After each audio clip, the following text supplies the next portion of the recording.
Welcome, welcome, welcome. How is it going? It is July 30th, 2025. This is RambleCast. I'm your host, Cody Toombs. And with me, I have Corbin Davenport. Hello. So, I don't know. It's been a week. There's natural disasters happening under the water. There are social disasters happening every minute of every day.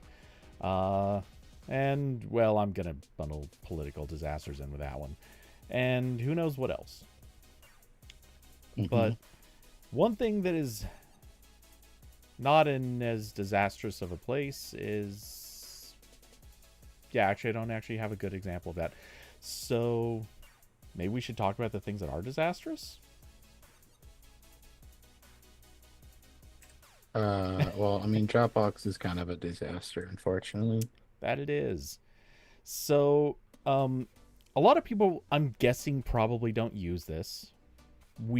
I don't believe there are any public numbers out, but Dropbox had a password manager. If you happen to use it, you're probably already hearing about or fretting over this. If you've never used it, don't start now.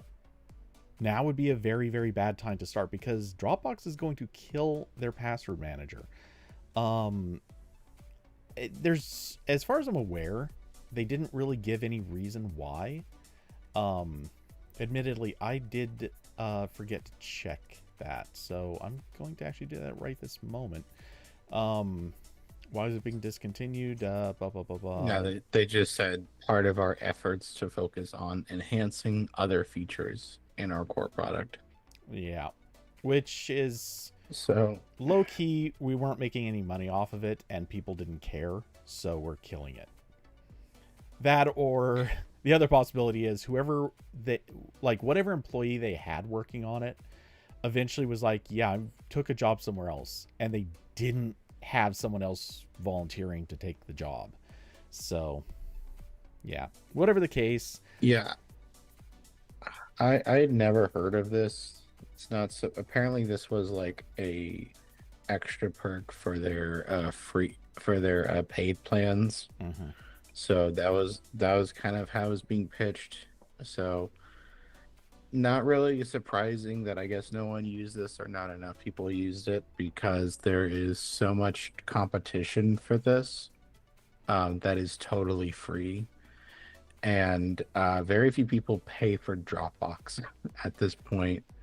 Well, So Dropbox has a lot of using it, corporate customers. It has a lot of it I don't want to say professional customers per se, that's kind of the wrong term for it, but it has a lot of use in specific professions or specific industries. um so there's not like, they're making plenty of money, but when it comes down to it, if you're willing to pay for Dropbox, or more accurately, if your company is paying for Dropbox, you're probably paying for a better password manager than this. Like yeah, that. or you're on some IT software that has different requirements. Um, just a lot of, again, like I'd never heard of this before. But yeah, I can see companies using better options. And for consumers, like again, most people are putting their passwords in Google or Apple or Proton has their password manager that has a pretty good free tier at this point. Um, that's what I'm using right now because I have a very old and I have a very old Proton VPN plan that got grandfathered into the thing where I have access to all their things. So this is what I'm using. Um, so yeah, not really surprising. I don't know if that could have worked if maybe they did the reverse, where they made this a free thing and then tried to use it as an upsell to Dropbox. I don't know. I'm not a business major. Um, but yeah, I don't know. My I used to use Dropbox a lot because it was like the first like pretty good cloud storage option, I feel like. Like I was using it in like 2014, It was the first 2015. good one that was free. Yeah. And then when I switched to Linux, Dropbox was essentially the only service that ever tried to support Linux. So I used it for a while in there, but then I switched back to Windows and then to Mac, and then I got a very discounted Microsoft 365 subscription. So OneDrive was very cheap, so I moved to OneDrive. So now I'm mostly aware of Dropbox when I get sent press materials, and it's like, don't you want to add this to your Dropbox account? When I try to download a file, it's like, no, I don't. Yeah. And then I also when I moved all my files from Dropbox to OneDrive, I left them in OneDrive just in case something catastrophic happened. And every once in a while, and I let my paid plan lapse, obviously. So they don't delete your files if you're over the cap. You just can't upload anymore. So I have a free account with like a couple hundred gigs of files in there, and every once in a while they email me and be like, "Your storage is full. Don't you want to upgrade?" I'm like, "No, Yeah. just just keep it there." I mean, I have now that I have like a local backup, I guess I can go in there and delete it just in case Dropbox gets hacked at some point. But it's just been sitting there this whole time. So if anyone wants to steal Corbin's old files, you now know where to do it. Um, Please don't. so uh fairly similar story in ways. I guess you could argue mine was simpler though.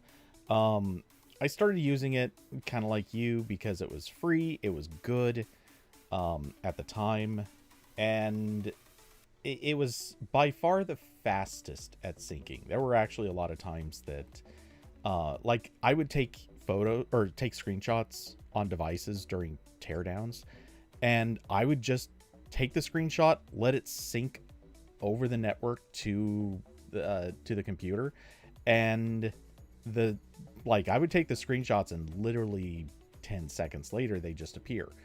And so I relied on Dropbox as part of my workflow for a really long time.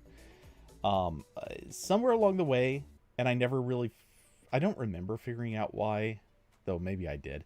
Dropbox started slowing way down on its sync time, and sometimes just got unreliable. And as far as I can tell, the problem was on device. It wasn't because the service was necessarily slow. It was the app just stopped polling or picking things up.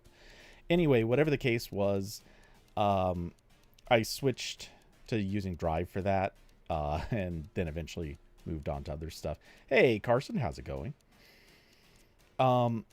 So the thing that finally made me stop using Dropbox, well, two things. The first that put me on kind of a like collision course with not wanting to use it was it was actually because of working at Android Police, where we had a shared Dropbox thing, and it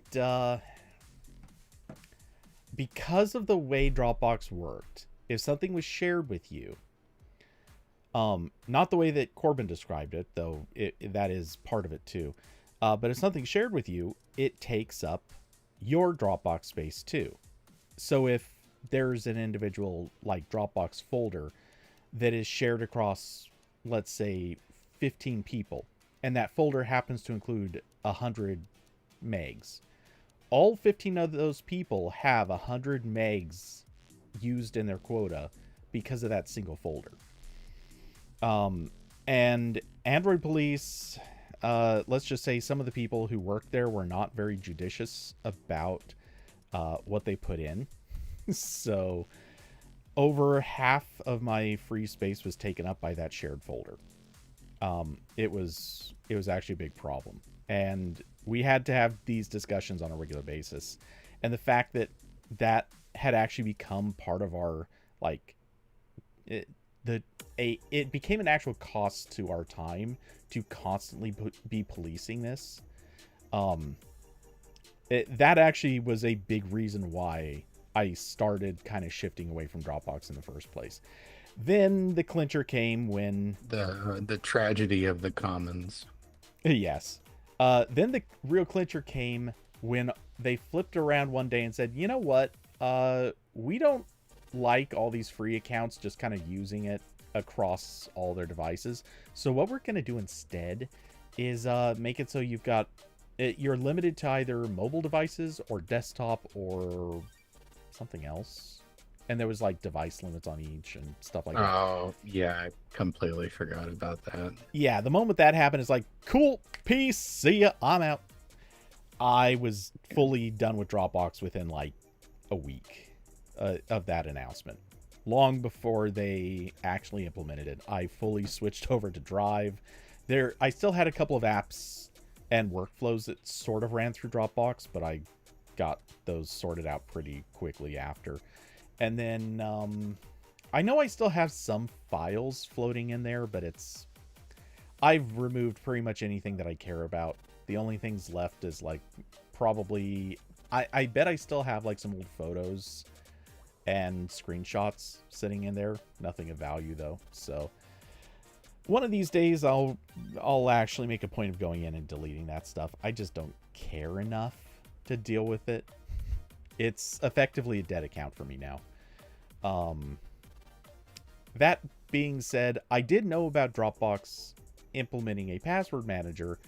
What always kind of bugged me is that their password manager never actually used its own service. Not really. It wasn't using it. It literally just wasn't using its file management service. So it was this whole separate service and API. And as a result, the fact now that they're killing it, they can't just like open source the Dropbox client. They can't just release this thing or even leave it in a discontinued but operational state. They're actually killing the actual password service, which, okay, that's a choice, but it's also so dumb. It sort of re-emphasizes how completely pointless their design was, that they came up with this thing that was doomed to death because it was locked behind a paid service, and they literally can't even just be cool and say, hey everyone, we're just going to open source this and let the world have it. Or you get the idea. Like they're being jerks about this. Honestly, in my opinion, what they should have done is at least give everyone like 6 months to a year to phase this out and move everything over.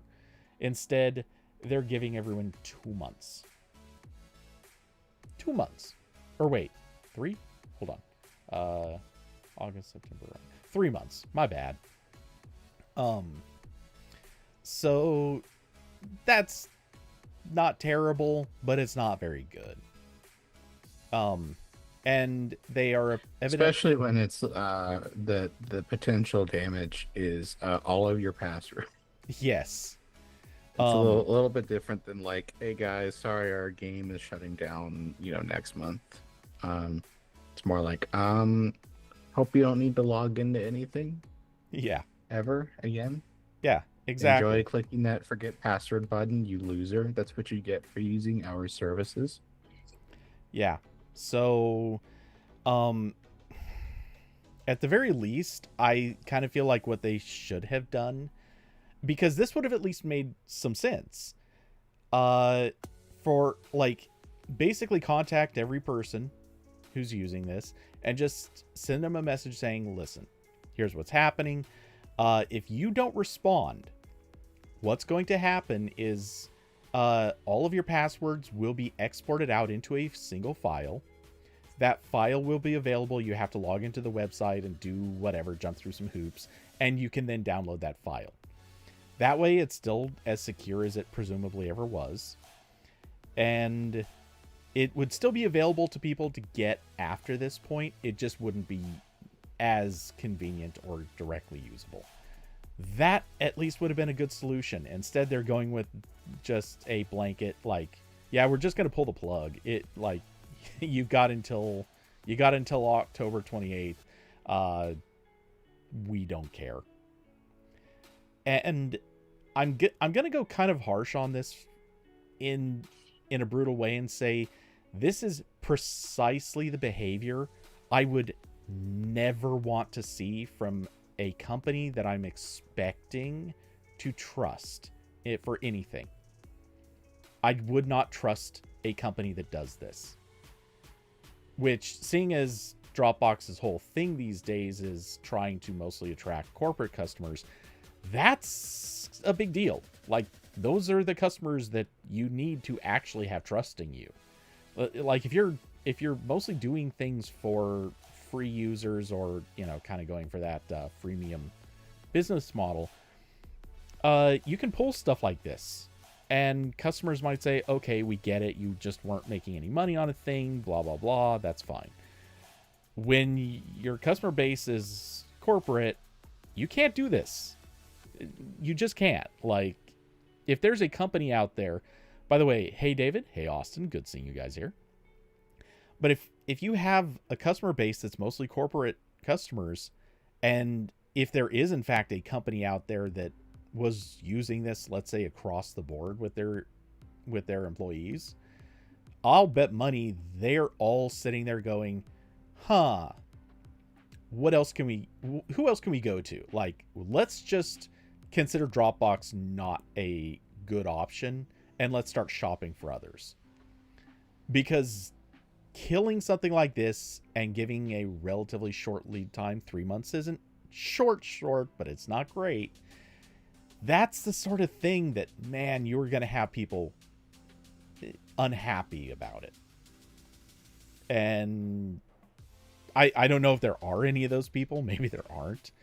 But if there are, man, Dropbox probably just lost a whole corporate account over this. Maybe many of them. Yeah, and I think now we've thought about this longer than anyone else has in the history of this service. Very, very probably, yes. Yeah. But yeah, I think that last part is the punctuation mark on this, is Dropbox just destroyed an aspect of trust. But hey, yeah, we can talk about slightly happier things. And I guess. I don't know. You tell me, because I haven't read this yet. Famous company that famously makes us all feel good, Adobe. Yeah. So Adobe rolled out a small update for Photoshop this week. This is the July 2025 release of Photoshop version 26.9. It adds mainly three small changes. Number one is that contextual taskbar, which I believe is the thing that pops up when you select something in Photoshop now with the generative bar thing in it. That now has a remove button, so you can select something and then just click the remove button and it will remove it with AI. I would really prefer if that bar was useful for more than just AI things. Like, it really wants me. It's funny, again, going back to not really a dark UX pattern, but just like an probably intentionally unhelpful UX pattern, is that bar that shows up has buttons for generative fill, but not content aware fill, which I want to use sometimes instead of their AI thing. But I still have to go in the menu bar for that, I believe, still. So that remove thing is there. They also have a drop-down menu for selecting which Firefly model you will use for the generative fill and the generative expand, which is the thing where you can select an object and just be like, fill in this part for me. I didn't know they had like multiple models for that, but I guess they do. And now you can choose if you figured out one works better than the other for what you need. And then last thing is they have a built-in integration for apps like Mail and Slack. There is a share send to apps menu. I guess is if you really need to get your pictures in Slack as soon as possible. And that's it. That's the Photoshop update. Okay. Um, I thought you were coming in with specific topics you wanted to tackle on this one, but yeah. So I I will say, as far as the selecting a model, uh, I know that they use a credit system. Aren't I correct me if I'm wrong, but aren't some of the models more expensive to use than others? I don't know. Um, because I opened the Creative Cloud app to update my copy of Photoshop, and it's yelling at me because I turned it off as a login item. Because like, no, I don't need your malware running in the background of my computer all the time. It's like, oh no, I won't get notifications. I don't want notifications from Adobe. You have nothing that is important for me to know. Um, If there is a difference, uh, they don't seem to show it in their screenshots. Um, okay. so they have a screenshot here that shows Firefly Image 1 and Firefly Image 3, which were released a year apart. That's about as detailed as it gets. Yeah, that's not particularly helpful. Da, da, da.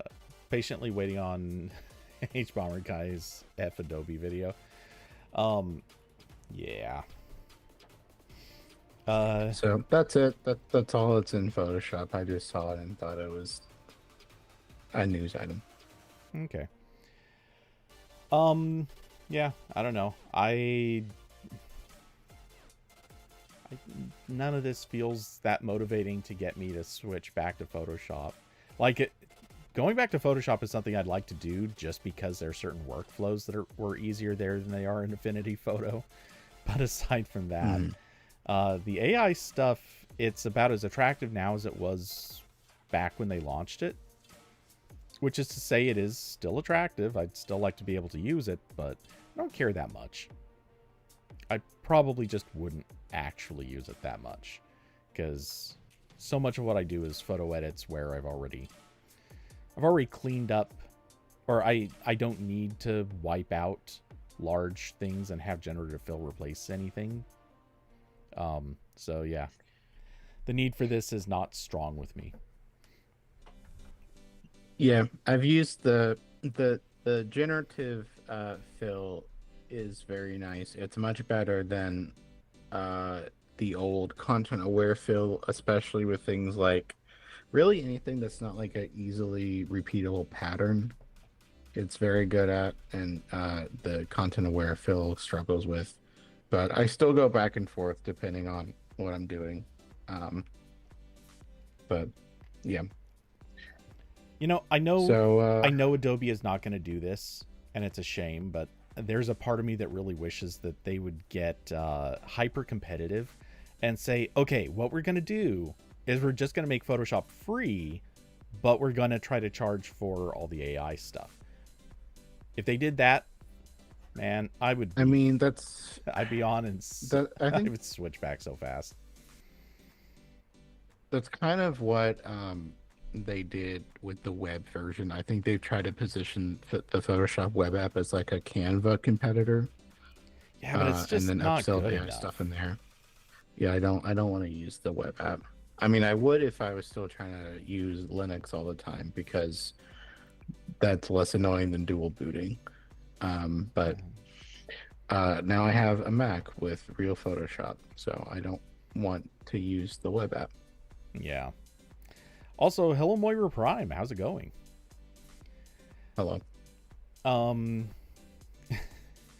I like that. With Adobe Photoshop AI++ edition, you can edit your divorced wife and kids out of all your images. Um, I'm gonna avoid the jokes on that, but truth. Um, so yeah, it is what it is. So, talking about other new things, um, I want to bring up this one, anti-gravity. So some of you know that I've done some drone reviews in the past, um, and mostly for DJI. I've spent a lot of time doing DJI reviews. I generally am a big fan of DJI's drones, and it goes without saying because everyone says it. DJI has just completely dominated the space of camera drones at the consumer market and even kind of in the higher up market. Um, it, they're just so wildly dominant. In case anyone hasn't heard about this yet, which I don't know that I expect anyone to, but Insta360 is going to break into the drone market. So they are launching a new brand called Anti-Gravity.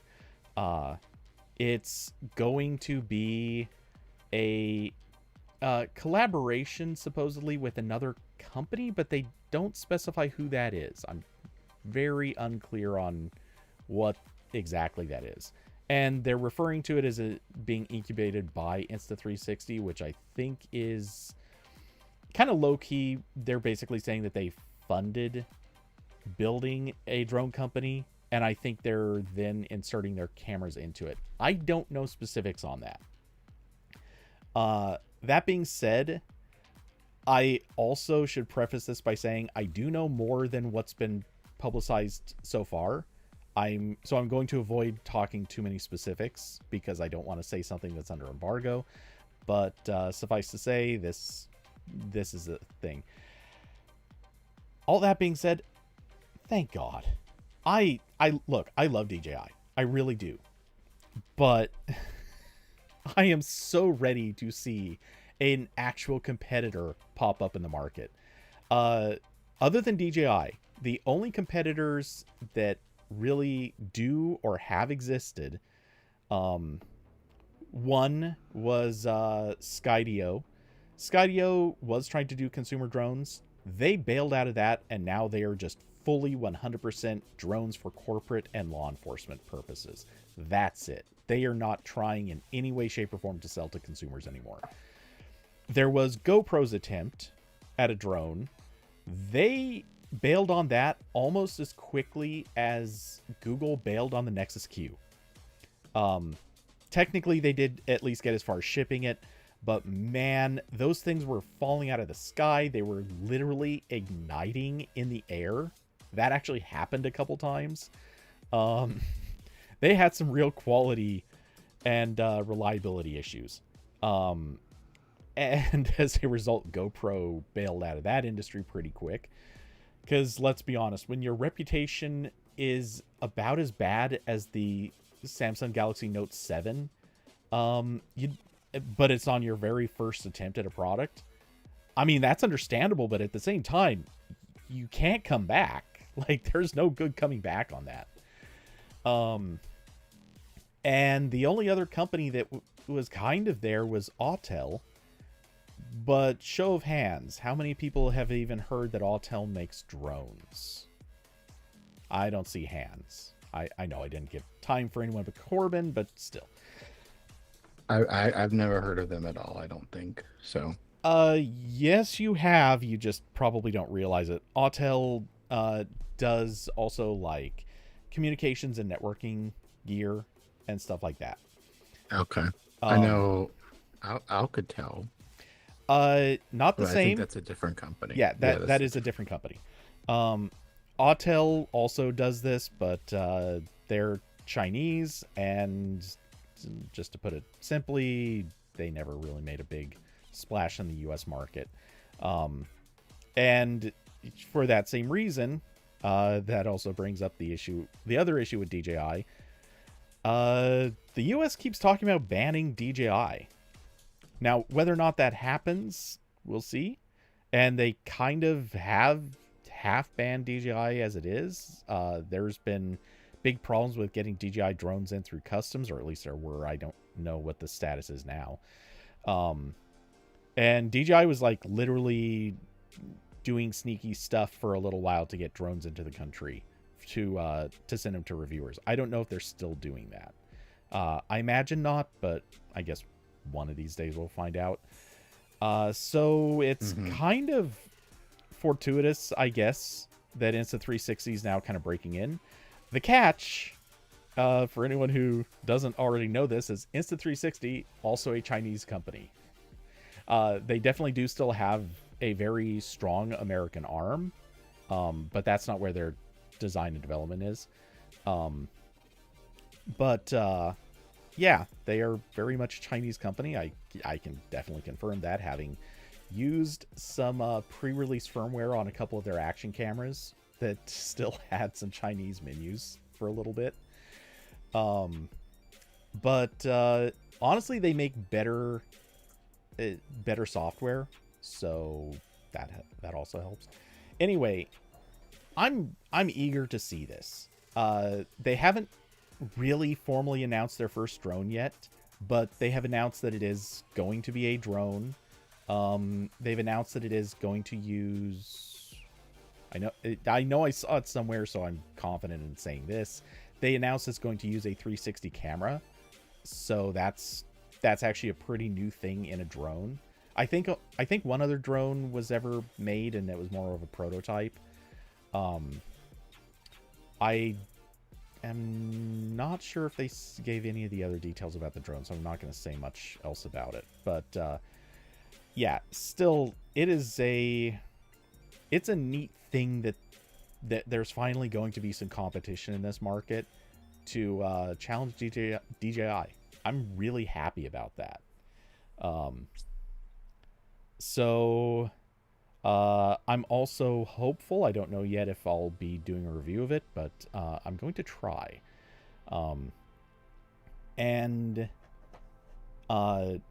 Let's see. I don't know if they've announced when the date is for the drone announcement. But when that comes, or shortly after that, I'll talk about it on here. I don't, it's, at that point, it's probably just mostly going to be specs and maybe talking about a feature or two. So it's probably not going to be a lot to say, but we'll see. Maybe it'll be interesting. Yeah, and I'm so far removed from drone world.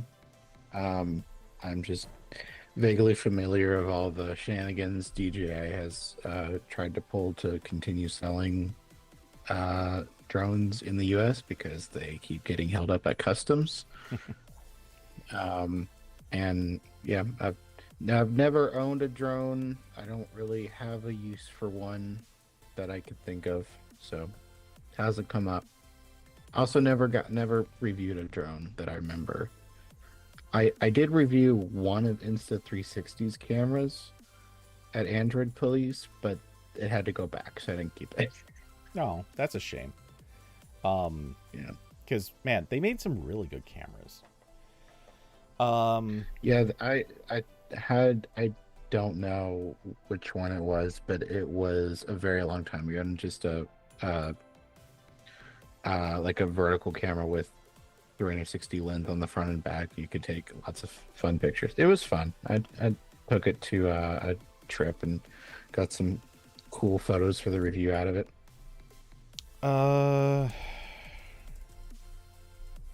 Easy enough to find out. You review... Is it easy enough to find... What the...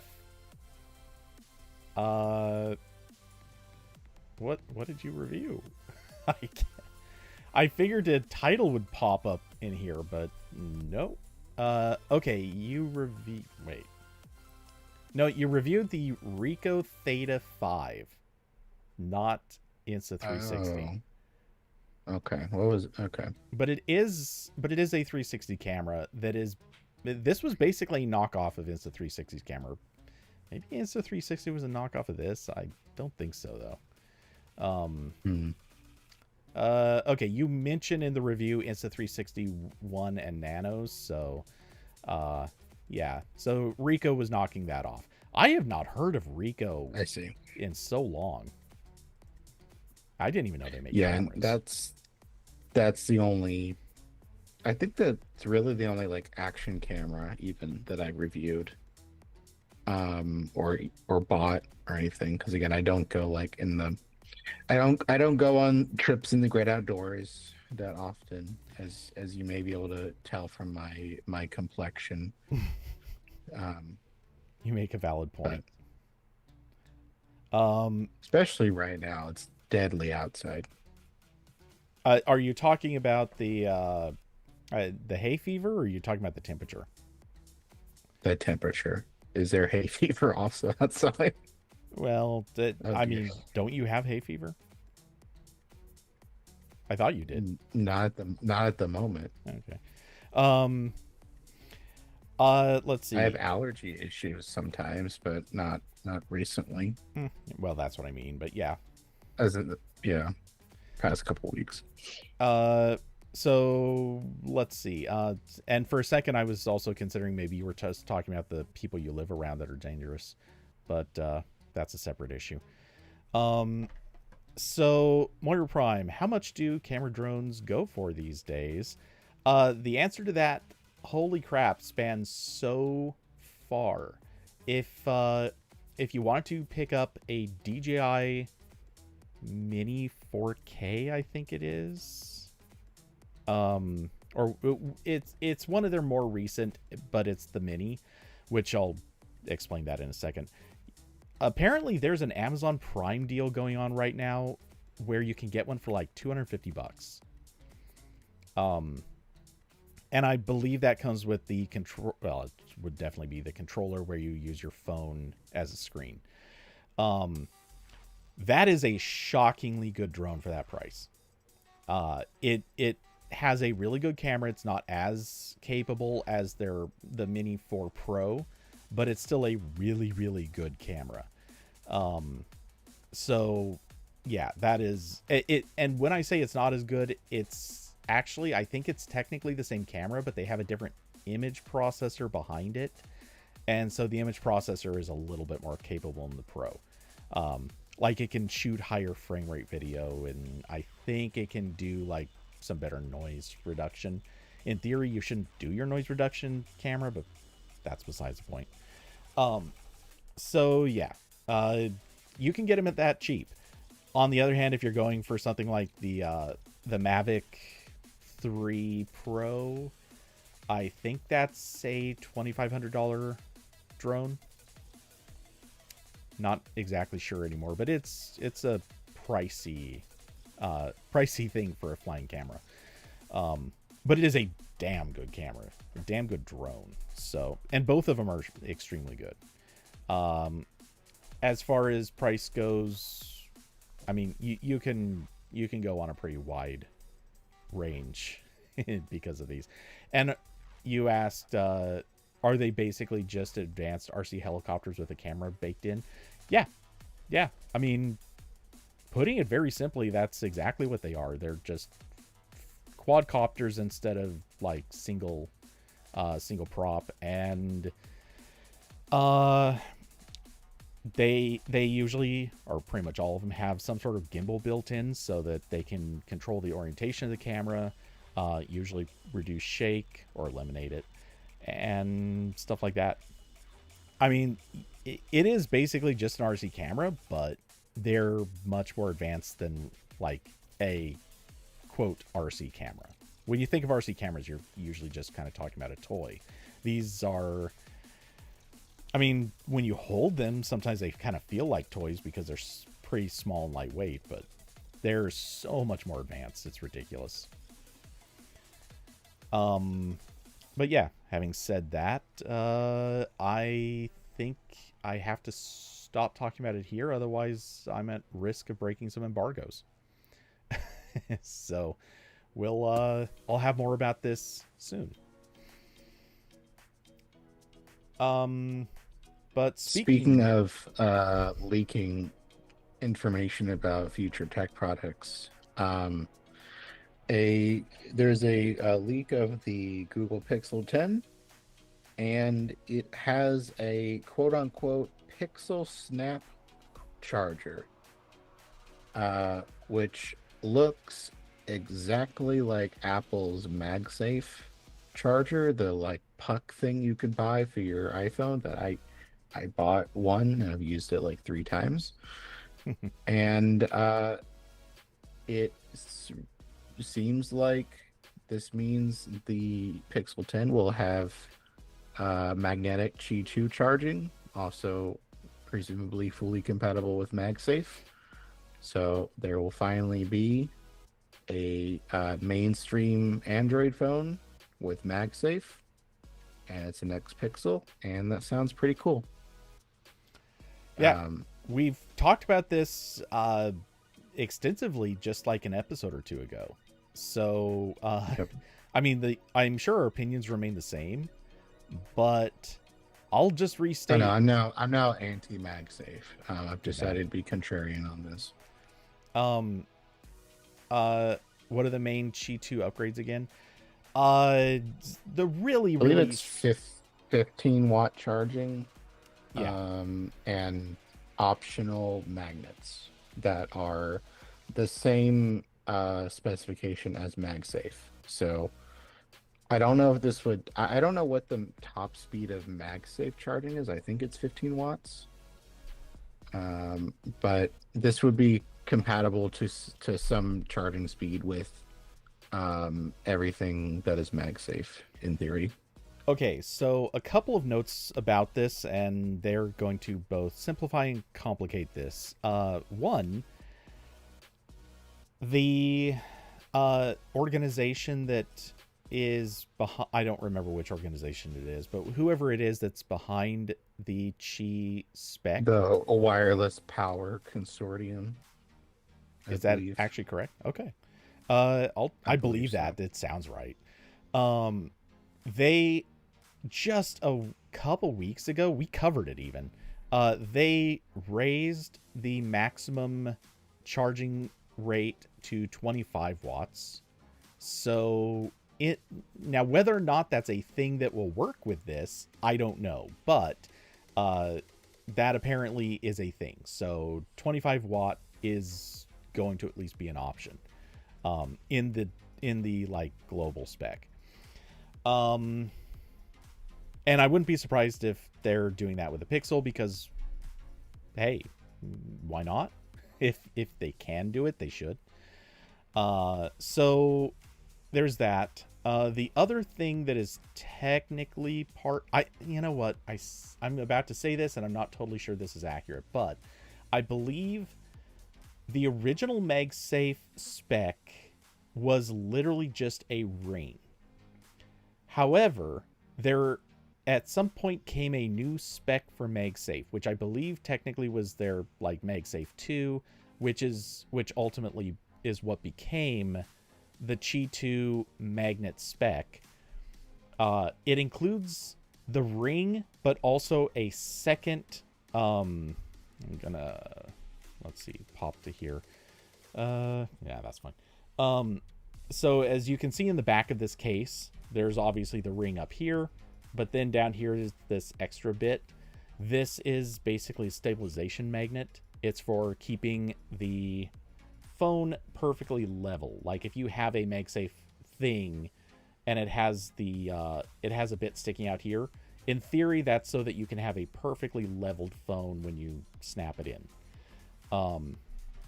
And it also would presumably keep stuff from spinning in some instances. I don't think that's really as big of a problem as it probably sounds like.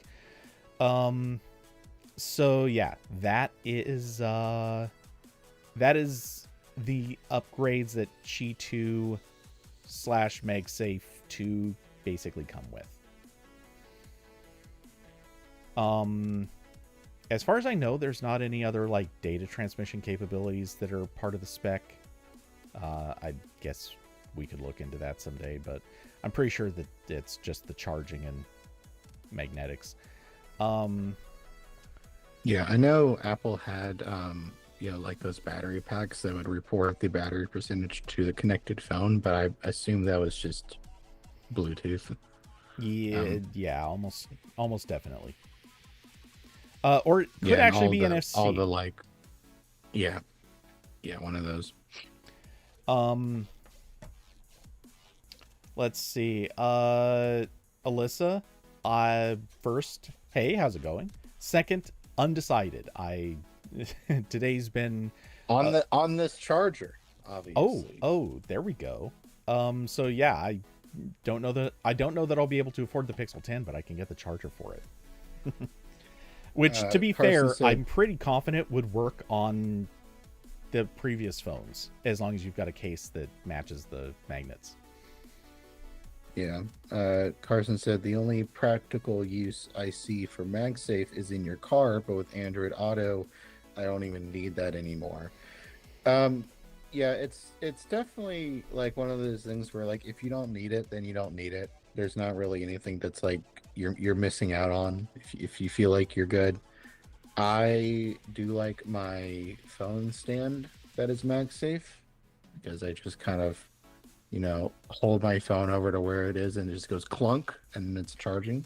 It's pretty Yep. nice.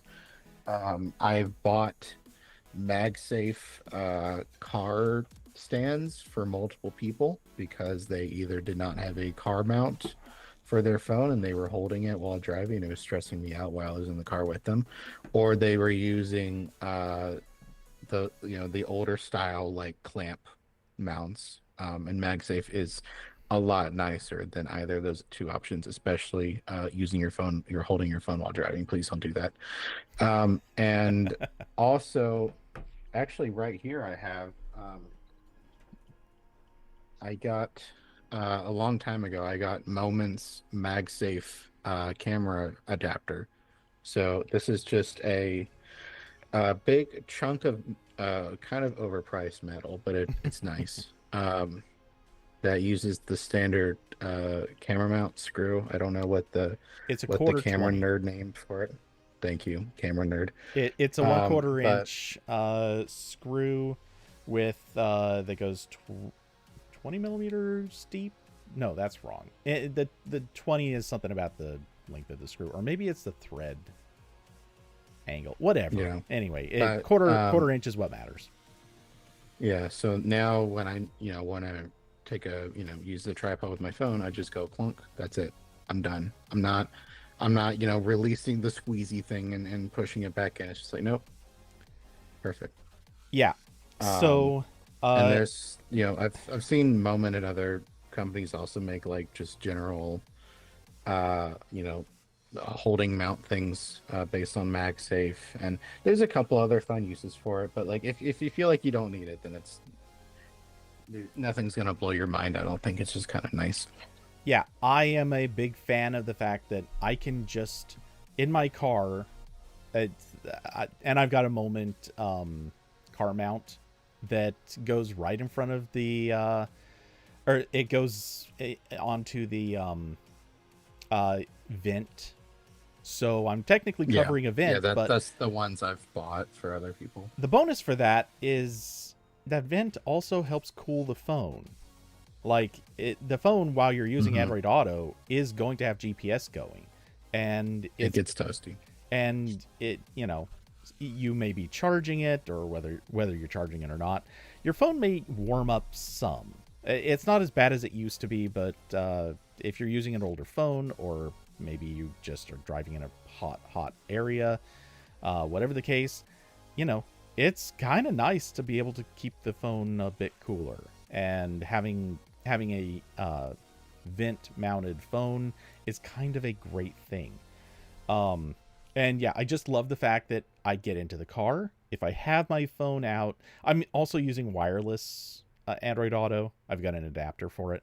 Um, so I don't have to take my phone out of my pocket, but if I'm driving for more than about 10 minutes, I usually want to take it out. I plug it in for charging, but I'm not plugging it into the Android Auto connection, which charges god awful slowly. So yeah, I just plug it in, and I can just sort of put the phone near, and I usually kind of start it a little high and slide it down until it just grips hold. And yeah, it's just so convenient to have a good place to put the phone, and it's just there. Plus, it also, that's a spot where it's going to get a better signal than if it sits lower in the car. Um, Also, I suppose I'll quickly note I also have a Moment camera cage, and so, it comes with a MagSafe mount. You can remove this and put in a clamp mount, but as you can probably guess from looking at this, there's not a lot of space for that. this and yeah, the clamp mount, there's not a lot of like space for it to go up or down, and there's not a ton of space like backwards, so you can't really push it back. I'd argue they didn't really design this cage super well for clamps, but it is an option. But I don't have to deal with that because pretty much every phone that I actually use in here has a case on it with MagSafe. That being said, I also have a Moment Super Cage sitting behind me. I can't reach it at this very second. Review coming eventually. And that actually does have a clamp on it. So, yeah, they obviously realized that maybe the MagSafe wasn't the best option for everybody. So, yeah, I like MagSafe. I don't think it's the end-all be-all of accessories. It's good. I don't think it's fantastic. As far as this snap charger thing goes, I don't know what to say about this. I like it in a way. I like the idea that it's a thing that latches onto your phone, and effectively it's not any different from plugging in a cable. I mean, it is different because it's using wireless charging, and there are some drawbacks to that. But overall, I mean, you can actually hold your phone and use it while it's charging this way. That's the thing I've always liked about using a phone with or charging a phone with a cable, is I don't have to leave it on a charger. I don't have to set it down, align it, or whatever on a charger and just leave it there, or use it while it sits there flat or angled up at whatever angle. I can just sit there and hold a phone with a cable hanging off of it, and that's fine. And that's what I would like about a charger like this. The only thing is, if that's the case, like, why am I using a puck that's snapping to the back of the phone when I could just plug in a cable? So Yeah, I did get the Apple version of this before a trip because I was thinking it might make more sense.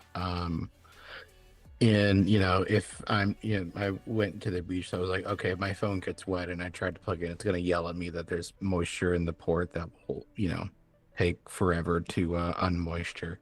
So I was thinking like, oh, that could be helpful, and I haven't really needed to use it in any other case.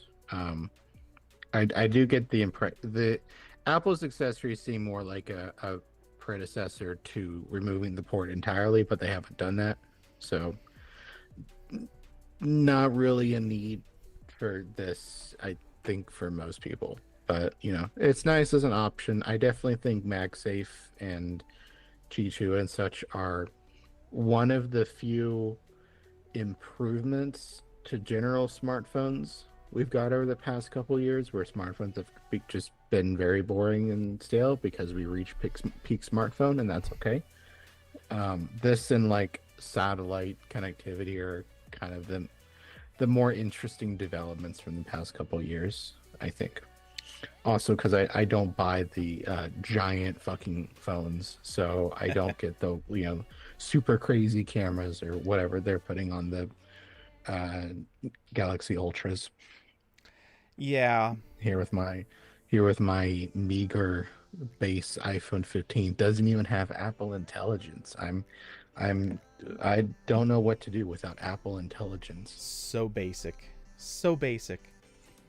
But yeah, I'll go with you on that one. I agree. It's we aren't seeing a whole lot of exciting new changes in the smartphone market. So yeah, an accessory ecosystem that ironically already existed for a while coming to Android, that's kind of a big deal. At least if it actually gets used, which we're still waiting to really see that. I mean, this will be the first mainstream-ish phone that would have it, and that seems kind of weird. And I all of a sudden I'm slightly inclined to call out one oddball point, but they mentioned that the Pixel 10 is going to have this Pixel Snap feature. I think it's very easy to assume that applies also to the Pixel 10 Pro. Uh, I'm more curious if it will also apply to the Pixel Fold and the Pixel A when those come. Because Pixel Fold, obviously, they're going to do what everyone's been doing, trying to make it thinner, lighter, more durable, blah blah blah, all the good stuff. But is it going to necessarily be wide enough? Is it going to have any other drawbacks? Are there any reasons why they can't do this on a Pixel Fold? I don't know of any, but just raising the question. And then the A series phone, they're always cutting corners. That's the point of the A series phone. Yeah, Will this be a corner they cut? I would strongly suspect they do. If for no other reason than this is the corner Apple cut on the iPhone 16e. It does not have MagSafe. Yeah. Even though it's more expensive than the Pixel A phones. So. And yeah, I wouldn't expect it there. Maybe if we're lucky, Google will make an official case that costs like $80 that has the magnets. Well, why do that when you can just get one off of Amazon for $10? And I say that unironically as this Pixel 9 Pro XL case that I have on this phone was in fact $10, and it has the best MagSafe magnets I have ever used. Oh yeah, you can tell when they like don't follow the standard completely, and they're like, "Fuck it, we're putting the best magnets on here." Oh, it should be, is it really, all you guys with your legally permitted MagSafe and you can kind of shake the phone a lot and it falls off? No, I gotta fucking clamp my phone off this magnet. Does the Pixel A phones have wireless charging already? I didn't know if they do or not. Just for giggles, I thought I would try this. I literally cannot shake it. I'm moving this pretty hard. I cannot shake this thing off of the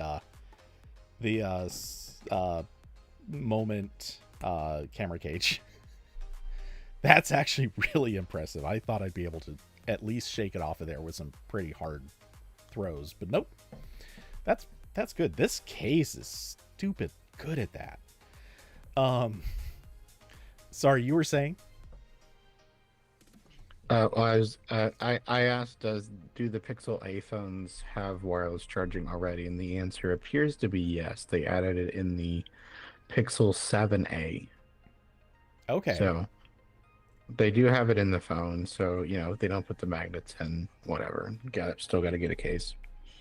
It should be in the phone, but I mean, I'm not whatever. too mad about that. I could kind of see them just not bothering to put the magnets in, but as long as they keep the wireless charging, yeah, and as long as a case can easily enough add the magnets, which they obviously can, I think that's fine. I'm really not too bothered by that. That being said, this is it. I can't help but think that this is also one of those things like, why would Apple leave that out of the E? And why should Google leave it out of the A? Because this is an opportunity to sell more accessories. Now, granted, if someone's buying the cheap phones, they're probably not going to buy the overpriced accessories from Google or Apple. But in theory, they might get a few more sales if they include this stuff. So I don't know if that's a compelling enough argument for why they should have the magnets baked in. But I could at least see that being an argument for it.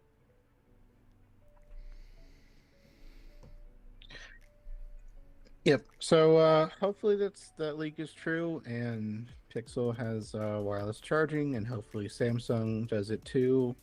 And this just becomes a thing we all have on our phones because we're not getting the headphone jacks back. So, yeah, I guess that's it for that one. Um, Kind of a very funny thing happened this week over in the Great British Isles. Uh, the UK's Online Safety Act officially went into effect, which is very similar to it's similar but worse than the laws that exist in about half the United States at this point, including my state, where there is supposed to be verification for adult content. Um, and in the States, a lot of websites have just decided to block themselves in the areas where there is that law because it's dumb. And if, the only mechanism for verifying age on these websites is usually using a third party service, which has additional potential privacy and security problems. So a lot of them just don't deal with that. But now the United Kingdom has a similar law, and it's more broad, and it's for the entire country. So this is kind of a EU situation where if you want to continue existing in the UK, this is just kind of like what you have to do. Um, By the way, just so quick live follow up. According to the the Age Verification Providers Association, 24 mhm. states have passed laws requiring age verification to access online adult content. So there we go. Almost Yeah. exactly half. Yeah. So completely unsurprisingly, there has been a massive spike in interest and downloads of VPN apps. Um, Again, this is exactly what happened every time a US state did this, and I'm obviously glad that the VPN companies aren't publicly traded because that sounds awful for anyone who uses their service. But it would be extremely easy to profit from them over the past couple of years because every time a state does this, I'm sure they get a lot more business. Yeah. Um, and Carson said, imagine if Twitter gets age restricted or Reddit. Well, that's exactly what this does. Yep. So they're supposed to this law forces online services to identify where the adult content is in their apps and age gate that. And usually, my understanding is that most of the US laws like this only apply if like the service itself is a certain percentage of adult. So like me in North Carolina, Reddit does not have a, there's not an age check on the Reddit website, even though there is adult content on there. It's not the majority of Reddit. I mean, at least officially, I really don't know if that's true. Reddit But at least does have age gating on the sub level to an extent. Like it right, doesn't require any sort of verification, yeah, they're but not. Yeah, yeah, it's a checkbox, or they make you get an account and check the checkbox. well, it's that. But if I understand correctly, and I haven't checked this, so don't quote me on it, but I believe that they also have that like um, for like browsers or operating systems that support that like uh, like are you serving adult content check, like that behind the scenes check. um those I believe are also stopped at the door for those subs. So Okay. yeah, so in theory at least Reddit is kind of doing what it's supposed to do. Twitter not at all. They're I think actually objectively breaking US law currently. But that's Yeah, and also again, every web browser would technically not be accessible with these laws, but whatever. So the UK's version is especially dumb because it is age gating adult content on everything. Like I put some of the services in here. The one of the funniest ones is Spotify. Spotify just will not let you listen to explicit music, or podcasts that thinks marked as explicit, unless you verify your age. Um, there is Xbox is implemented. Really, every service or platform that has adult content has implemented this or will be implementing it soon if they want to continue existing in the United Kingdom. Uh, like Eurogamer here reported, from today, players age 18 and over based in the UK will be encouraged to verify their age. Starting early next year, age verification will be required for players in the UK to retain full access to Xbox social features such as game invites and communication via voice and text. Um, so really, everyone is doing this, and as what happens every single time one of these laws are passed, everyone is very uh, excited to apply this definition to anything LGBTQ plus related.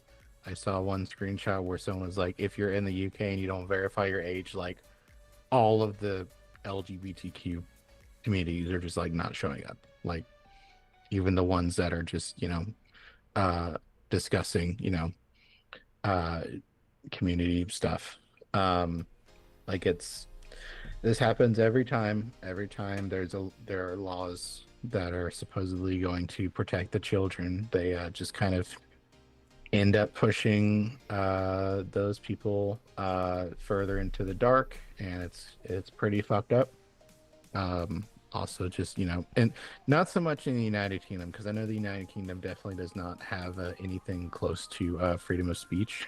Hmm. Like if you criticize J.K. Rowling, they just imprison you for life. But in the U.S., we're supposed to have freedom of speech and freedom of information, and all these laws infringe on that, and that's why some of them got struck down. But now we have a Supreme Court that's made up, so I don't think that'll happen anymore. And yeah, Carson said we shouldn't have to upload our ID to every single site or app, especially with security and privacy concerns.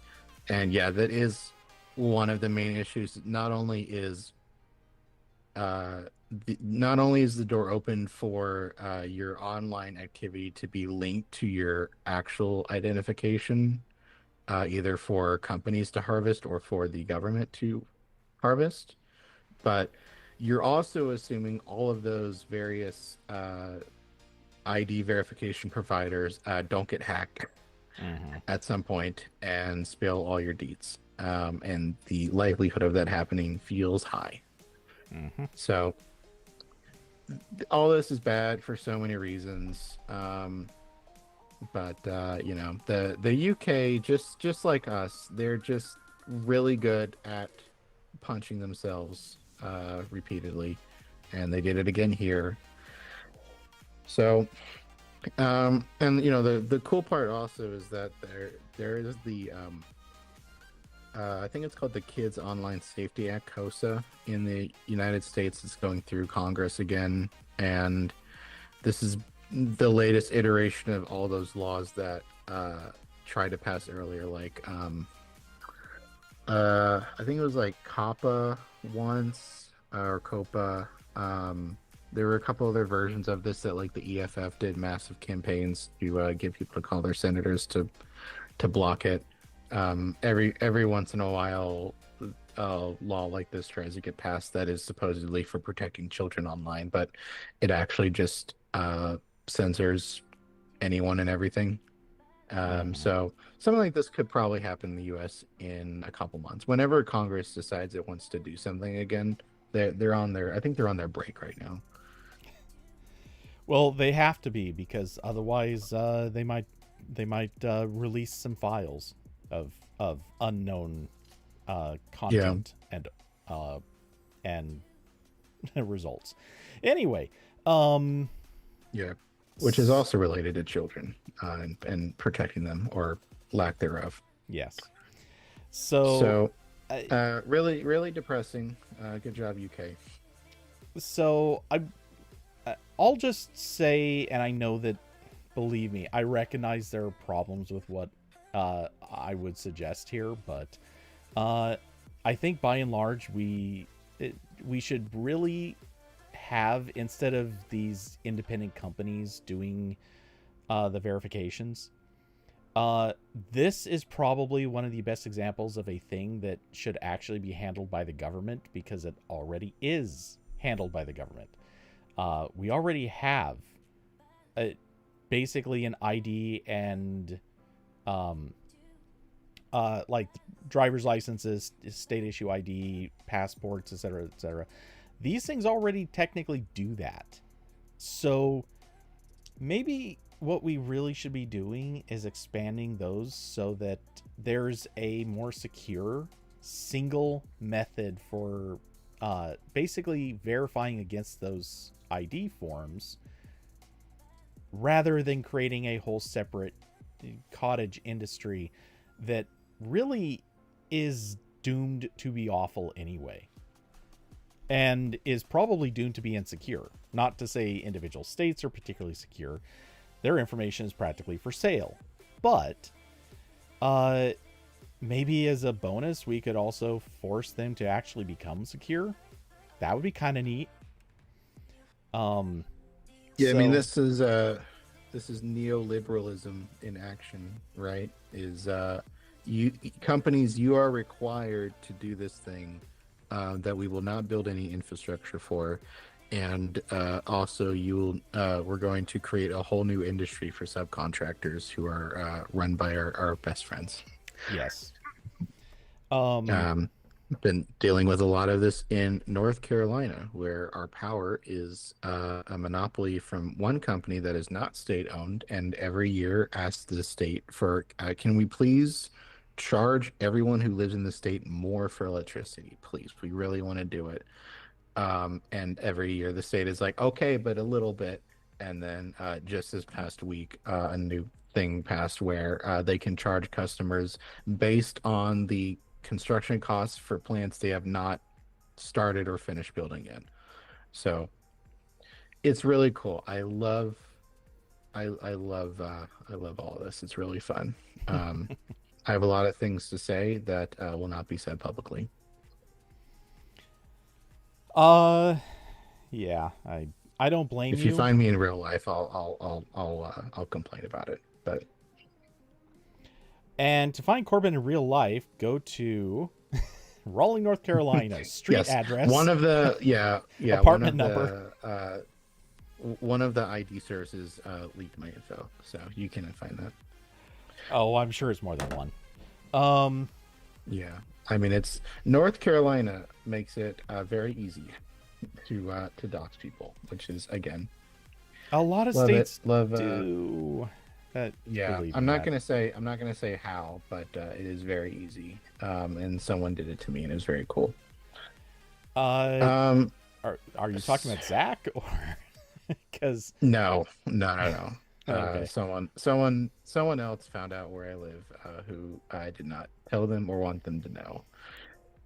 But it's not a friend. So yeah, pretty cool stuff going on in the United Kingdom. I think, we all made the jokes a couple of years ago that it would be great if the UK could recolonize us, because we've kind of ruined our government. But you know what? I don't know if that would really be an improvement at this point. um, Uh, they still have some public health care. That they have that over us. It's true. They're also Canada does, but not much else going on over there. yeah, believe me, I don't. I like that there are a few certain laws that they are passing, but in general, I was never on board with the idea that we should like them that much.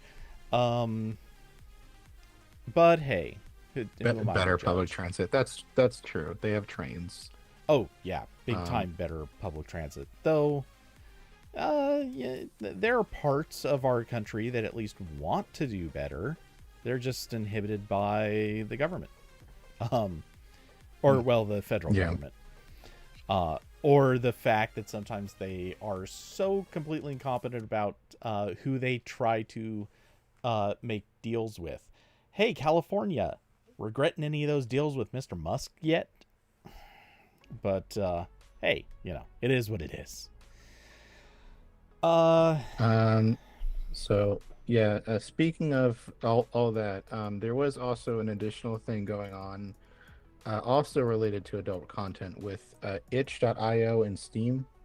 Um, a bunch of so itch.io is kind of like an indie store mostly for games, but I know they also people can list like other art stuff there as well, and Steam is obviously mostly games.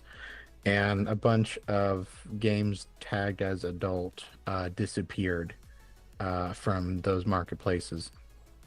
And it appeared to have been the result of a campaign from Collective Shout, which said, quote, the games were, quote, endorsing men's sexualized abuse and torture of women, and girls fly in the and women and girls fly in the face of efforts to address violence against women.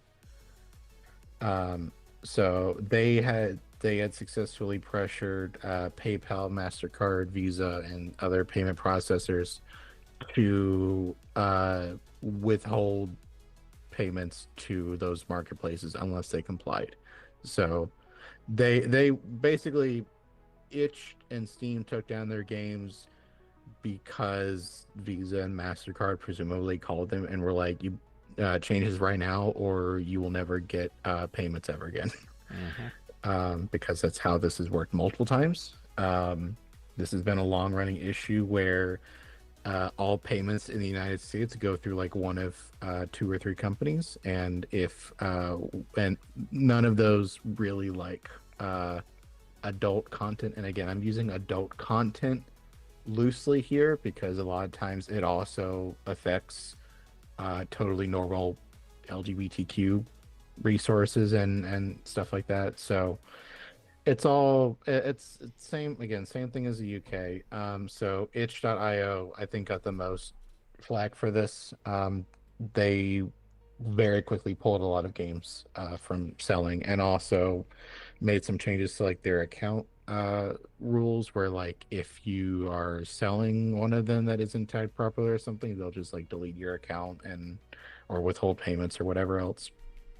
So there's been a counter campaign from people calling MasterCard and Visa and being like, "Stop being a dick." And I've occasionally seen people post their success with that on Blue Sky, and there's a lot of like, yeah, they're telling me to email them instead, which obviously with an email is very easy for them to filter out anything related to this. Um, so we'll have to see how that works. Um, and I'm guessing that Visa and MasterCard and everyone else succumb to this because they, under the current environment, they would probably be told to do this anyway. Um, because we do have laws in the United States that are kind of like very old laws about mail that are supposed to forbid like commerce of, whatever adult vulgar content, whatever. Um, but they kind of gave in earlier than they had to. And again, this is part of a larger thing in the United States right now where the Trump administration has been telling people and companies to do certain things without there being any legal, uh, any legal standing for them, and they're doing it anyway. Right? This is what every, like, well, not every, but a lot of colleges in the U.S. right now are doing, where the Trump administration is like, stop doing DEI, or we'll withhold all federal funds and make your life hell, when they're not allowed to do that. And the colleges are going, okay. So This is happening a lot. Probably would have happened to the payment processors at some point, but they clearly gave in with the initial pressure campaign. So hopefully they reverse their stance, but we'll have to wait and see. Um, so I feel like this is one of those situations where there's not actually a good answer to it. Because objectively speaking, the this group, um it was shout what Collective shout. shout oh Yeah. collective shout, okay. I don't really know anything about them, but and I don't really know enough about their pressure campaign to know if they were actually trying to be uh like targeting specifically the things that are, let's say, bad, or if they were going just like all adult content is bad inherently, you're evil, blah blah blah. Like, are they a puritanical They group, or are they actually they're sincere about their messaging that that some of this stuff is problematic in very specific ways? they are definitely in the puritanical category. Okay. They did mention a specific example, which was a game on Steam that supposedly depicted rape and incest, which obviously that shouldn't be on Steam. This has been an issue with Steam for a long time, where they have shockingly little moderation, both in game publishing and the community features. Like, you can go on Steam and find a lot of just straight up Nazi groups on the Yeah. Steam communities. There's a lot of them there. There's a lot of games that go into Steam that absolutely should not be there, and sometimes they're taken down and sometimes they aren't. I know I think it was a couple years ago, there was just a, school shooter simulator on Yeah. Steam that you could buy. Um, so like, obviously Steam shouldn't do that. Uh, They fucked up. Um, and but this is you getting to know, the point that I was kind of heading into. This is something that actually needs to happen. Like, Steam and itch.io and others, they do need to have a better a better system for curation, moderation, for basically judging whether or not something is appropriate on their service at all. And if it is at all appropriate, who is it appropriate for? Because let's be honest, there's different levels to this. Um, a straight up hardcore horror game with blood and gore, probably not appropriate for like a 4-year-old kid. I know I'm getting obviously ridiculous with the illustrated point there, but just like, there are pretty valid circumstances where you could have a game that contains things like rape and incest, but not everything should. That might include that. There are going to be cases where people are trying to make games or whatever content that just have no artistic value while they contain those things. Whereas there could actually be legitimate cases, especially if you're depicting strictly a villain who does these things. Uh, let's be clear. Technically, even games like The Last of Us actually did not contain specifically that, but they alluded to that as being a thing during that Winter Village, whatever the place was called. I forget the name of it. Um, you know, Stuff like that is in games that can be perfectly valid artistic games. So yeah, yeah. I mean, they've definitely fucked up moderation a couple times. yeah, so Especially in the community stuff, but the group itself may be full of crap. I'm sure they are, because yeah, they're on the puritanical side. F them. But again, this is something that needs to happen. So it's kind of, I'm going to say first off, it's sort of on itch.io for not having already done this, just like Steam should have already done this. These are companies that should have already seen this problem coming, and I'd be willing to bet Collective Shout and others have already been after them, calling for this for years. I don't know, maybe Collective Shout is relatively new. I again don't know, but someone I'm sure has probably been yelling at them for a while, and they probably should have responded to it years ago. And I bet anything that if they had responded and at least said, yes, we're working on it, here's our plan, we're going to implement such and such thing, they probably wouldn't have been in they probably wouldn't have had to make any changes at the last minute in the first place. Now, that being said, I'm also going to slightly defend itch.io and say, while a bunch of people are getting mad at them for how they handled this, in terms of like delisting a bunch of games and sort of half suspending a few accounts, I guess. Fact of the matter is, I'm sorry, but they're not wrong. Their entire business would go away if they refuse to delist that stuff. They have to do that, like otherwise they have no income. So I'm kind of on their side with that part of the solution. It's not a perfect answer necessarily, but look, if you got a tight deadline, you do what you have to do. They did what they had to do. Like, that's it. Yeah, I don't know if the game that started this is like actually problematic or not. I've not looked into it. But I this is how It's probably a right-wing liberal groups version of VeggieTales. Yeah, like this is just how a lot of right-wing groups operate. Is they find the one time that something got fucked up and it escalates into something that is immensely damaging for a lot of people. Mm-hmm. And yeah, I mean, it's really annoying.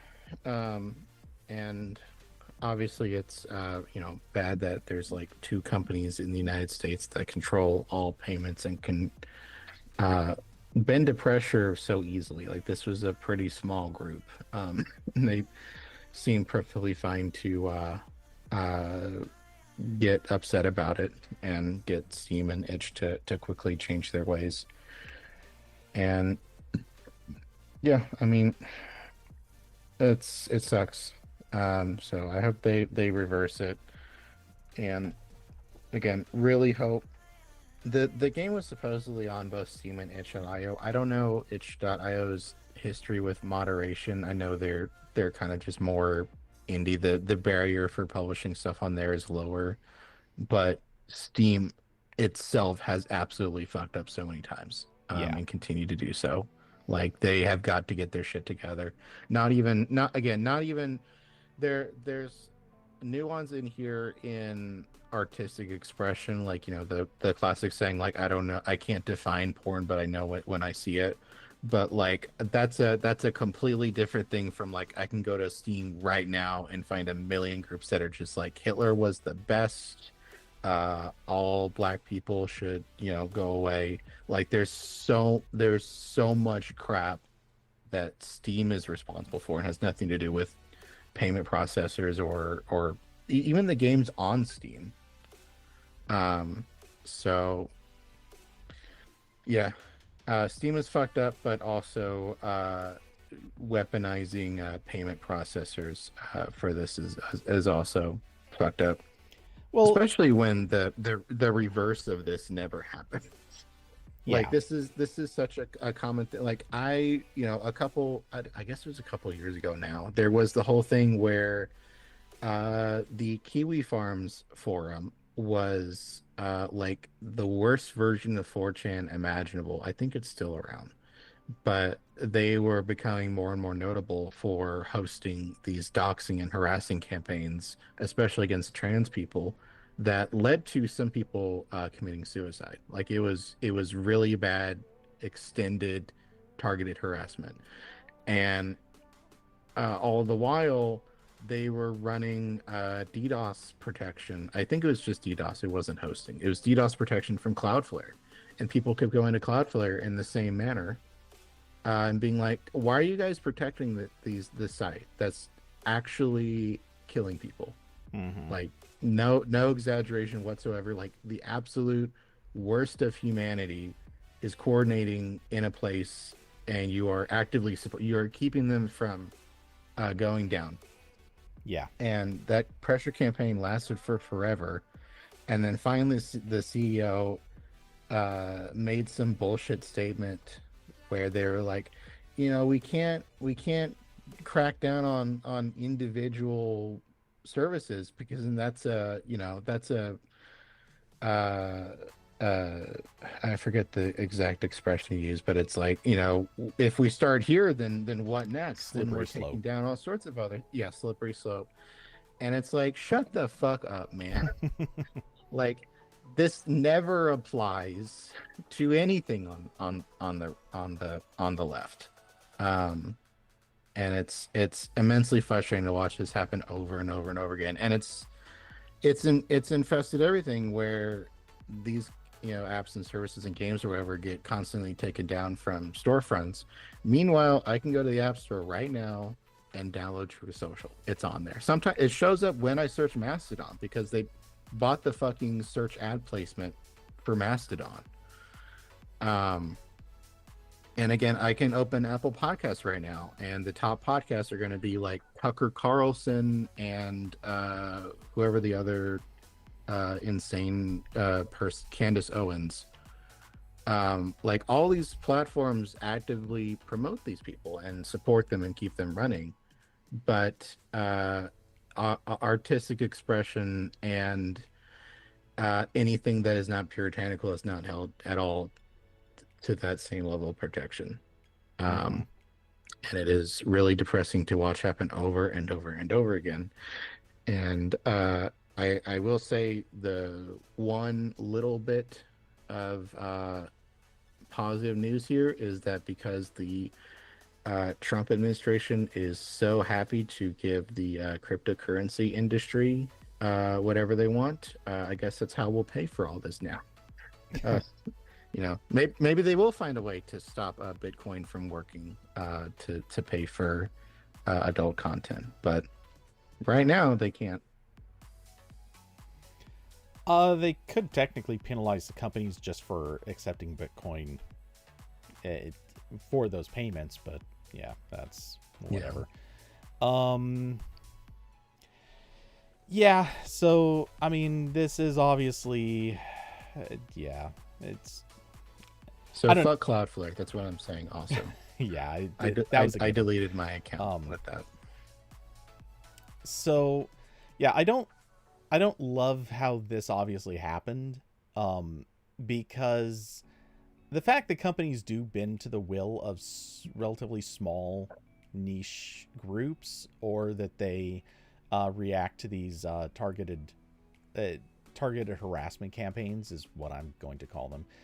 Um, that is sort of the like that. It's kind of the we don't negotiate with terrorists, except it's the exact opposite. Like you gotta realize that if you bend to their will on one thing, you probably should like you're going to end up bending to their will every time, and they're going to just keep taking advantage of this.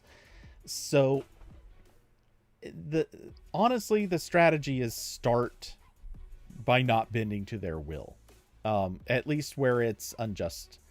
Again, I will say in this instance, I think it probably is a little bit just because, again, itch.io and Steam really needed to fix their curation and moderation rules and processes in the first place, and they do need to add more proper age management, or uh like at least put up big flashing warnings saying, hey, such and such content is included here. You probably shouldn't want this or whatever. I don't know. But Yeah. And yeah, I'm pretty sure that group wouldn't have much to say about the Nazi Steam communities. I have a funny yeah. feeling they wouldn't be as opposed to that. Yeah, they're probably not because, shocker, most of them are probably silent members of or believers, sympathizers with that organization or group. Um, but yeah, they won't admit to it. Um, they just show up in their white cloaks when the time comes. Uh, that being said, you gotta realize that there are limits to how much you can bend to these people because they will take advantage of it. They do take advantage of it. It's literally their playbook is to get small groups that dedicate large amounts of time to being annoying. And because of that, they get their way too often. It's the squeaky wheel gets the grease routine. But if you stand up to them, if you refuse to let them have their way, uh honestly, they become very ineffective very quickly. Um Yep, and that's what we're learning for the entire rise of fascism in the United States is that when you tell them "fuck you, make me," a lot of them will back off because they're pussies. Um, well, like yeah. plenty of I tell you what, plenty of great videos from the uh, protests in Los Angeles, maybe a month ago now, a month ago, 2 months ago, where just ICE agents were a bunch of bitches, and they wouldn't actually get in people's faces, and they called in the giant army that is the LAPD to make them feel better. And it happens a lot. So always make them say "fuck you, make me." Yeah. So Carson asked when's the next text topic. I hate to say it, but this was the last thing that we actually had lined up for today. Um and Yeah, I can briefly talk about a tech thing just to end it on a light note. I'm down for Um, that. okay, so I'll put this in the chat. I finally got this article done that has been in my list. I kid you not, for like 2 years to write.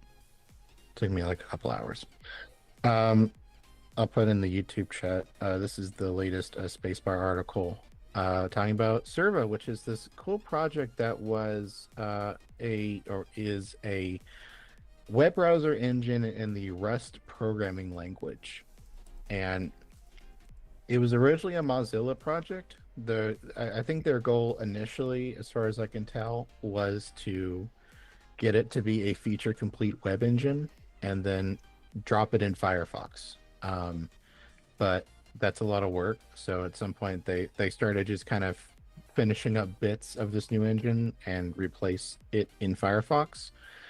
And it was working out pretty well. And then in 2020 they laid off everyone working on this. So a couple months later, the project moved to the Linux Foundation, and as of now, it's getting pretty active development. There's a couple of one company working on it is Agalia. They're like a like web development consultancy group. They also do a lot of development on Chromium. Um, and at this point, they have like a very impressive but incomplete web engine. I tried visiting a couple sites, and there were layout issues, there were some crashes, but it is impressive that they've got this far. Like I don't think most people understand how complicated web browsers are. Like they are at this point operating systems in their own right. Think there is a reason why even Microsoft was like, we don't want to make an engine anymore. This is too much work. Like the complexity is just immense at this point, and it always has been. Like every that there really hasn't been a new mainstream engine since WebKit, when Apple made WebKit, which was a fork of KHTML. uh Everything, everything is like a variation of WebKit, which was made as KHTML in the late 90s, or Netscape's engine, or Internet Explorer's engine, one of those three. um and Internet Explorer's engine is now just a component in Windows that has to exist for compatibility reasons. And WebKit is still in Safari, and Google forked it for Chromium. So it is like building an operating system in that, like, it doesn't happen often. It's a lot of work to get something that would have feature parity with Firefox and Chrome and such. So it's pretty cool. It's progressing. I do, I did do kind of like a future speculation in this article a little bit. I'm wondering where this ends up with the Department of Justice decision against Google, because Google is now wrapping up. A judge at some point in the near future will decide what happens to Google, and whatever happens will probably significantly change how web browsers and search engines work, at least in the United States, which, you know, will still have ripple effects everywhere else, because that's what we like to do. And Mozilla has gone to the judge multiple times and been like, please don't make it illegal for Google to pay for default search engine position, because Mozilla is still unable to get any other significant revenue stream. So if those search engine payments get cut off, there's a very good chance, Mozilla has even said as much, that they'll just give up on their own engine because it's too expensive. So I think someone else would try to pick up that engine, and continue developing it. I don't know if they would be successful, especially in the long term. But if that happens, I could see Gecko and Servo kind of maybe joining again, and eventually Servo gets to a point where it is feature complete, and we sort of get a completely new browser and browser engine out of this, which is really cool. But yeah, it's an interesting project, and it was cool to check it out. And you can also check it out. You can download their nightly builds for free on Windows, Mac, and Linux. The sadly, the Mac builds are not ARM native yet, so it is running in Rosetta. So it's not a completely fair fight in testing performance, but it ran pretty well on my MacBook. So yeah, you can read that article for all the fun details. So, huh. um, I was thinking I might have more thoughts on the Google DOJ thing, but it's not much is actually coming to mind on that. I kind of feel like something like this, unless it was already feature complete, is probably not going to impact anything in time for that to fit into the discussion. Yeah, Um, I I would agree. Like, they're probably several years away from having a thing that is like very stable, and assuming current development rate. You know, if several big companies come in and like, things aren't going so well in Chrome, can we find you some developers to really speed this thing up? You know, things will change. But that is definitely the thing hanging over everything web related right now. And, you know, I know we've talked about how uh like Google shouldn't have Google search and Chrome and Android. That's very obviously anti-competitive, and vertical integration and all that fun stuff. But also, pretty much every other potential owner of Chrome would make it much worse. yeah. Like, both those things I think are very true. So I don't know what you know. Uh, Gonna be interesting to see what happens to Chrome in the near future, and how everyone else is impacted. Not that Um, I think they're particularly interested in doing this, but it would be kind of a very Microsoft thing to do. Well, Microsoft and maybe Apple, uh, to just casually say, you know what, we're just going to start funding this thing, and we're going to push for Firefox to be huge, and kind of undermining Google by supporting something that could undermine Google. Um, but yeah, I don't know if they're not looking to fund a project that size and that scope. I don't know that anybody would. yeah, yeah. I mean, this is the difficult thing is like the web as an open platform can only continue existing if there are multiple implementations of it. But maintaining those are very expensive at this point because the web is so complex. Um, so I'm not. and notably, web browsers are free. That's the other hard part. Is the Yeah. operating system angle doesn't really apply when Microsoft can charge, millions and millions of dollars for Windows licensing, and Apple can sell MacBooks with incredible profit margins. But uh, if Mozilla tried to charge like $5 for Firefox or something, no one would use it. Oh, I'm sure there'd be a few, but yeah, it would definitely be a niche thing on its best day. Uh, okay, so I, what was the thing? Damn it, I had it in my head and you kept talking for a second and I totally lost it. Let's see.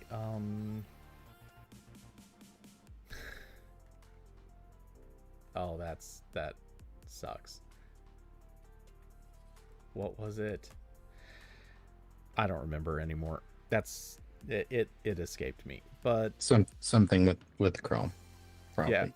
well, I don't know. It was something clever, but oh, yeah. Okay, I'm going to give you just a bit of pushback on the part about there needs to be multiple implementations for an open and free web. I don't actually agree with that because we've already seen proof that's not true. It's in the form of protocols. There's not 15 different implementations of FTP. There's technically actually about a dozen, but nobody uses the others. It's pretty much just FTP and later SFTP. That's it. They made a protocol. It works. Strictly speaking, if the rendering engines don't change, I mean they do. They can change. Obviously, they can be improved, but as you could have one rendering engine, that's fine.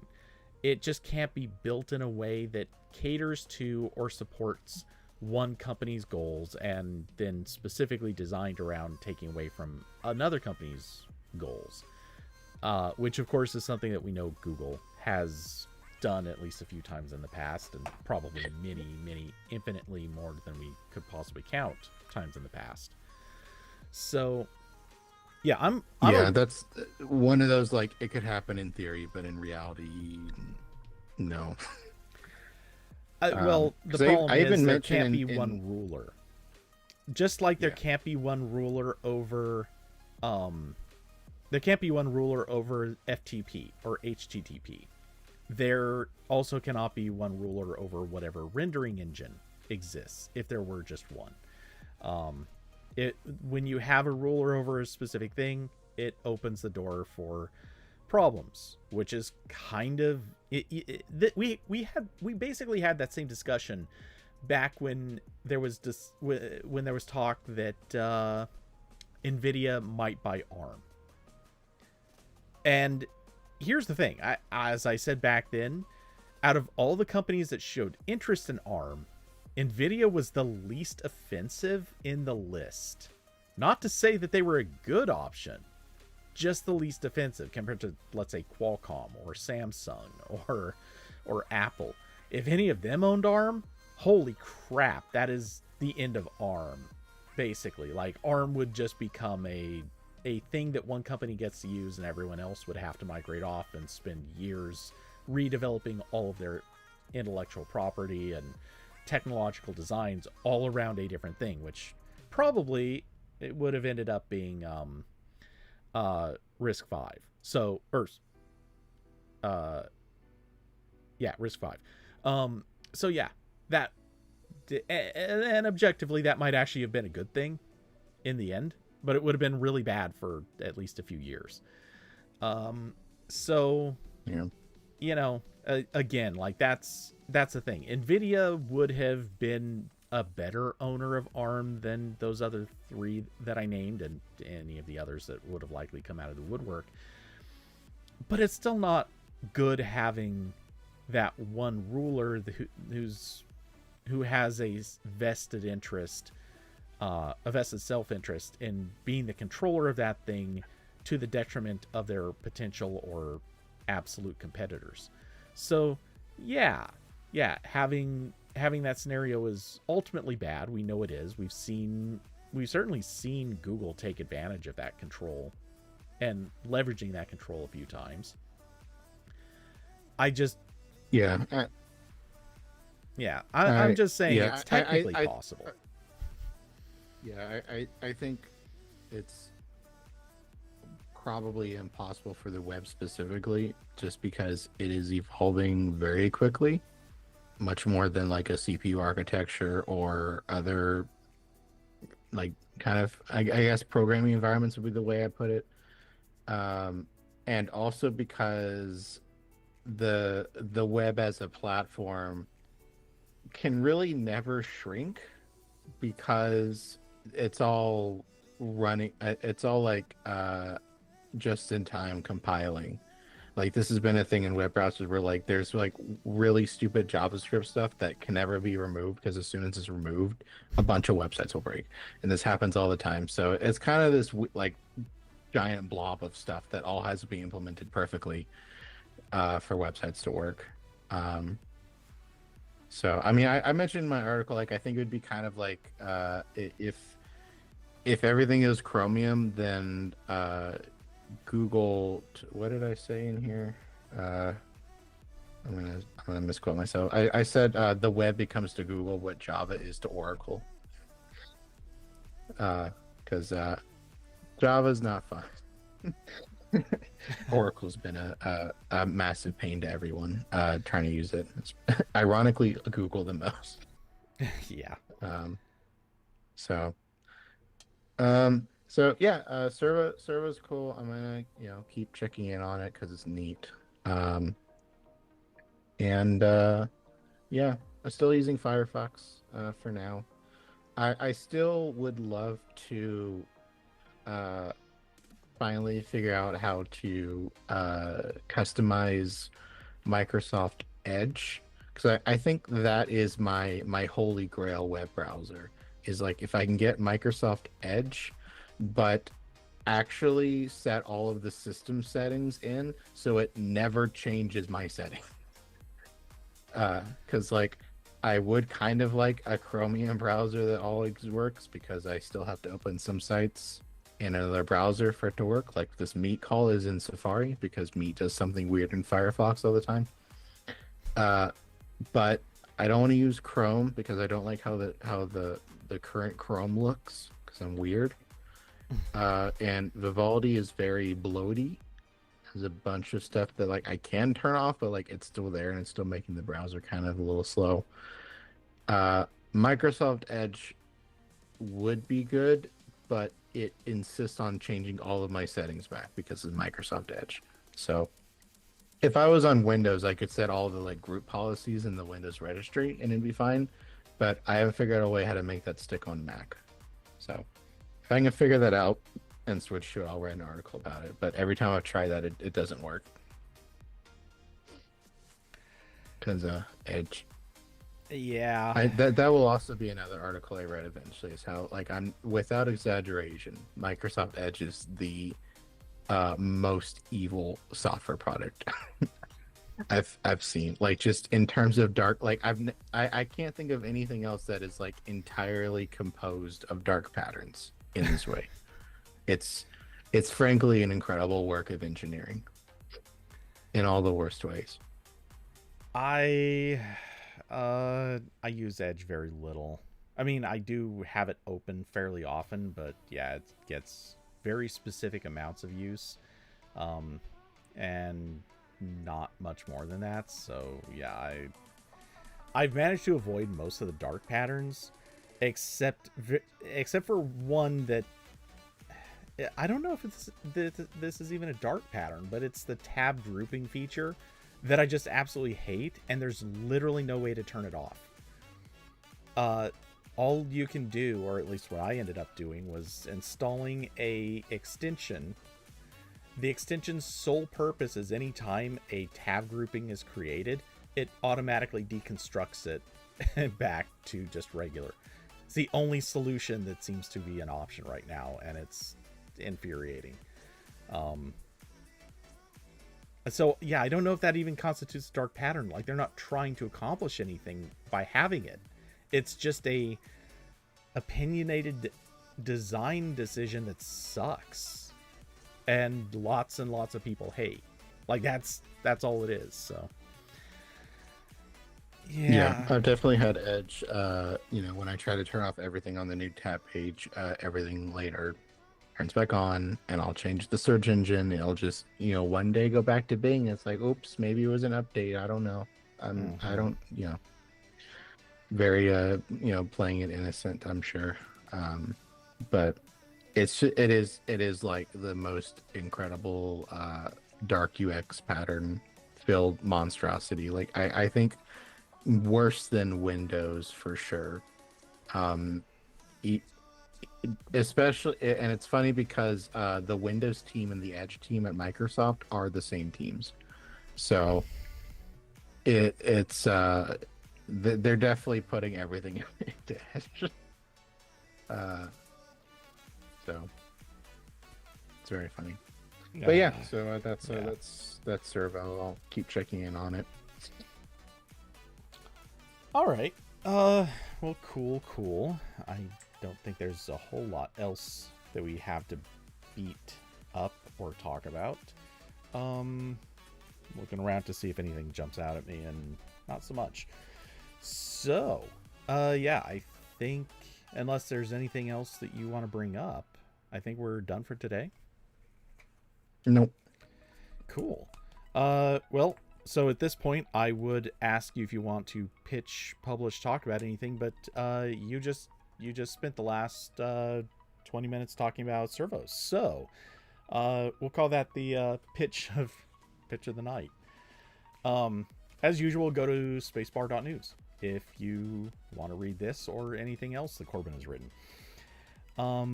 Otherwise, I will be back this weekend with some Overwatch, probably, possibly something else. We'll see. Um, other, uh, oh, and then of course next week we will be back with another RambleCast. Except next week is that the Made by Google event, or is that the following week? I have no clue. Um, just gonna check real quick. Made by Google 2025 is.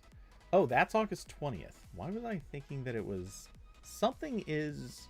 Oh, never mind. I know it's next week. Okay, that's. Well, we'll talk about that when that happens. Um. Okay, so in the meantime, let's see. If anyone would like to support the channel, there are links down below to Cash App, Streamlabs, and Patreon. Of course, any little bit is helpful. And massive thanks to Carson, Austin, David, Diablo, and Alyssa for being supporters of the channel. Carson, maybe. Um, let's see. And of course, as always, thanks to everyone who came by and was in the chat tonight. It is always awesome to have everyone here. So with that, um, maybe, with that, we will, of course, return next week. And in the meantime, Have a good night, everybody. Bye.